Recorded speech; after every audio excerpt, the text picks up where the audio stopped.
2000 ரூபாய் தானம்மா, நான் அனுப்பிச்சு விட்டுறேன். நான் இருக்கும்போது நீ எதுக்குமா கவலைப்படுற?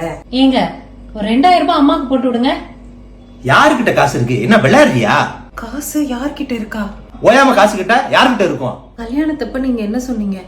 அத்தை, நீங்க எனக்கு அத்தை இல்ல, அம்மா மாதிரி, உங்களை நல்லா பாத்துக்குவேன்னு சொன்னீங்கல்ல.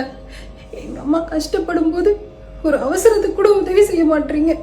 அப்புறம் ஏங்க அப்படி எல்லாம் சொல்றீங்க? அம்மா தாயே, தயவு செய்து நீ அழுகாத. 2000 என்ன 20000 ரூபாய் கூட தரேன். தயவு செய்து நீ அழுகாத, உடனே போட்டு விடுறேன். அழுது அழுது எப்போ பார்த்தாலும் காரியம் சாதிக்க வேண்டியது. இவங்களுக்கு அழுகு எப்படி தான் வருதுன்னே தெரியல. அனுப்பிட்டேன், செக் பண்ணிக்கிற சொல்லு. அம்மா வந்துருச்சா? ஆர்டர் போட்ட சாரி வந்துரும். கலர் செக் பண்ணி மறக்காம வாங்கிரு. போன தடவை மாதிரி தப்பான சாரி அனுப்பிச்சிருக்க போறாங்க. கரெக்டா செக் பண்ணி வாங்குமா. வந்துச்சே ஃபீலிங்ஸ், வந்துச்சே ஃபீலிங்ஸ், வண்டி வண்டியா வந்துச்சே ஃபீலிங்ஸ்.